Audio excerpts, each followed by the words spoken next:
Floating high above the clouds in a sugar-coated dreamscape, Sky-High Sundae sends racers through a world built entirely from ice cream, cake, and just all things that are sweet. First introduced in Mario Kart 8 Deluxe as part of the Booster Course Pass, and of course later appearing in Mario Kart Tour, this track quickly made a name for itself with its slippery turns, bouncy platforms, and of course its dessert-themed design that literally looks like it came straight out of a candy shop fever dream. Now, it's back in Mario Kart World for the Switch too, and it is absolutely frosted with new details, cleaner visuals, and what looks like some serious gameplay upgrades as well to finally make it actually good. It's a treat, literally. Hey everyone, I'm Swiftjar, and welcome back to the Changes and Analysis series, where we of course pick apart a Mario Kart track, and honestly, just dive way too deep into what makes it special. Today of course, we're going to be looking at Sky-High Sundae, and I'm joined by Cherriems, who's just as excited about this track's return as I am. The setup's pretty simple. We're going to revisit the good parts of Sky-High Sundae in its debut, look at every change it saw in Mario Kart Tour, hear Cherriems' thoughts on it and its comeback,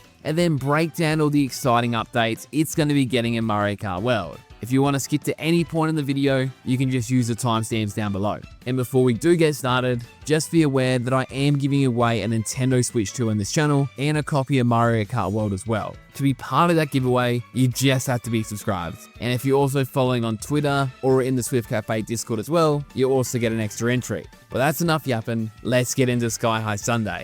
As mentioned, Sky-High Sundae made its grand debut in Mario Kart 8 Deluxe as part of Wave 2 of the Booster Course Pass. It was actually the final course of the Propeller Cup. This track sends you soaring above the clouds into a dreamy world of frozen desserts, and of course candy-coated chaos. And it really commits to the theme from start to finish. The entire track runs in anti-gravity, which of course gives it that weightless, floaty feeling kind of like Big Blue, just making every jump, drift and boost just feel a little bit more out of control. I've always been really obsessed with how this course looks. You're racing on waffles, icy slabs, and scoops of ice cream, all while giant sundaes, chocolate mountains and swirly cones just float in the background. It kind of reminds me of Willy Wonka. You start the course inside this massive pink refrigerator, just with a cafe full of toads and spectators just all around. Then, once the race starts, you jump straight off a glider ramp towards a helipad that's made of chocolate, just with a bunch of paratrooper spectators and just a bunch of other people watching.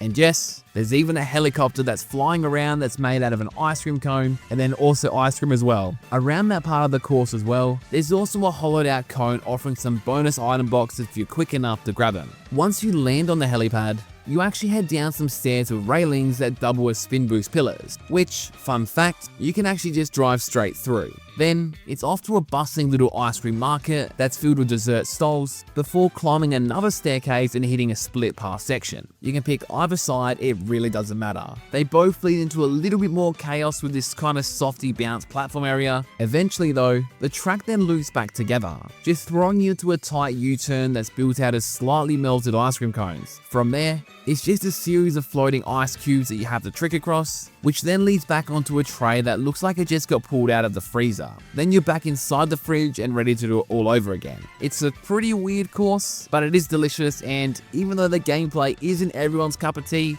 it's hard to just kind of deny that it was a bit of fun when it came out. Even though this course did debut in Mario Kart 8 Deluxe, now knowing the fact that this course was actually being developed back in 2017 or 2020 for Mario Kart World makes me kind of think that Sky-High Sundae has always been a Mario Kart World Nitro track. Of course it started in 8 Deluxe, so we have to start with this one, but bit of fruit for thought anyway. As mentioned at the start as well, Sky-High Sundae also made its way into Mario Kart Tour, and it debuted a few weeks after in the 2022 Sundae Tour. A pretty fitting name if you ask me. Even though this only released a few weeks after Mario Kart 8 Deluxe, it actually does have a few subtle but kind of interesting changes, even though visually, it's basically identical. The starting line banner, yep, it's still that frozen sign with the icicles hanging underneath it, and of course inside the big pink refrigerator. All the spectators are there as well, but the only real change is that the character lineup is a little bit different, the main point just being there's a penguin bartender in the back, which honestly is a pretty nice touch for Mario Kart Tour. The most obvious difference in this version though is probably just the fact there's no anti-gravity. Tour doesn't use that mechanic at all, so the entire track just plays out in regular physics. The rotating item boxes on the helipad as well, they're also gone and they're just static now. And the big H is actually yellow instead of pink. There's also a couple more visual tweaks as well. just like the lining on the glass platforms being white instead of gold, and the once dark windows of the ice cafe is now lit up. Even the icing dabs on the ice cream shop swap from red to pink. It's little stuff like that that's not major, but it is different. There's also more as well. Just like the pink ice cream scoops now having trickable ridges, and just the yellow scoops replacing the red ones for the deluxe version. The ice chunks are also now see-through sometimes, and of course, pretty much all the signage and the advertisements just got the standard tour style update as well, which makes sense. There's also got a reverse trick and a reverse trick layout as well, and they're all pretty fun. I actually prefer this course in Mario Kart Tour rather than 8 Deluxe, just because the combo system in that game just felt really right for this track. So before hearing the news about Mario Kart World being in development since 2017, I always associated this course being a Mario Kart Tour Nitro track. So that's just my opinion anyway. Not that it matters. Anyway, excitingly, Sky-High Sundae is making a return in Mario Kart World as the third course of the Star Cup. This time it's found in the east region of the world map, just above Wario Shipyard, and it's located on top of a rainbow-colored island. And I mean it when I say this version has gotten a huge glow up in terms of gameplay mechanics. This no longer just feels like a plain old loop like the previous versions. It now features multiple paths, heaps of unique shortcut opportunities with the wall riding mechanics, rail grinding, and just so much more. Not even to mention that you can play in different times of the day and stuff. But before I jump into all of that, I'm going to be tossing things over to Cherriems just to share why she's so hyped about this track coming back. Thank you, Swiftjar. I am so happy that Sky-High Sundae is getting the glow up it deserves. Given the original track looked a bit like a Fall Guys stage, it's actually crazy seeing how much the track has improved. It feels so much more vibrant, alive, and immersive, with new textures and lighting that really make it feel like a whole new track. It definitely feels more finished with the widened paths, which is completely necessary given there are 24 racers. I am a bit sad that the big Sundae got removed, but overall these changes are amazing, and I'm so excited to get to experience the new Sky-High Sundae in Mario Kart World. Back to you, Swiftjar. Thank you so much. Really appreciate having you on the channel, and make sure to check out her content as well. Right, I know I've said this about almost every track so far, but man, seriously, what a glow up. They have nailed this. Just to avoid any confusion, let's just start at the starting line. First off, this entire room is being completely changed. Instead of that freezer/fridge kind of vibe from the original, it's now set inside a massive ice cream cone. Yep, the booths, they're gone. The counters, they're gone. The plants, jukebox, everything is gone. The whole thing's been redone from top to bottom. The flooring now has this pink wafer texture that just feels like you're driving in a dessert themed world. Right above the entrance is also a new sign that says ice cream shop with some really cute designs on top of it. It's topped with a macaroon, waffle, and just a bunch of other goodies too. In my opinion, it's way more inviting than just a hole in a frozen wall. The Mario Kart banner itself is pretty simple, it's just pink text on a glowing white background. But what really sells this for me is just the rotating menu billboards above it. They're just showing off all these different kind of desserts, and to be completely honest, it's making me hungry. There's even some new lights on the ceiling, fans as well, and also these like little cute little signs on the sides that say things like yummy and milky. There are even some spectators lining the entrance now too, like Toads and Shy Guys just vibing. I just like this whole redesign. It actually feels like an ice cream shop now, and I love it. As you start the race as well, the layout changes are pretty damn obvious. Instead of just one glider ramp down now, you've actually got two separate options. You can of course take the usual glider route straight ahead, or you can actually head right and grind on the rail that leads into a different path entirely. The aesthetic is still that same bright candy vibe, but there's just a whole lot more going on. On the left hand side as well, there's a wall, kind of like a frosted biscuit or something, which makes me think that it might be drivable, and we'll come back to that in a second. And that really big sundae in the background of the star, it looks a whole lot more detailed now. So going back to that glider route, that of course still sends you through the giant ice cream cone, which is now lit up with neon lights, and it looks so much better.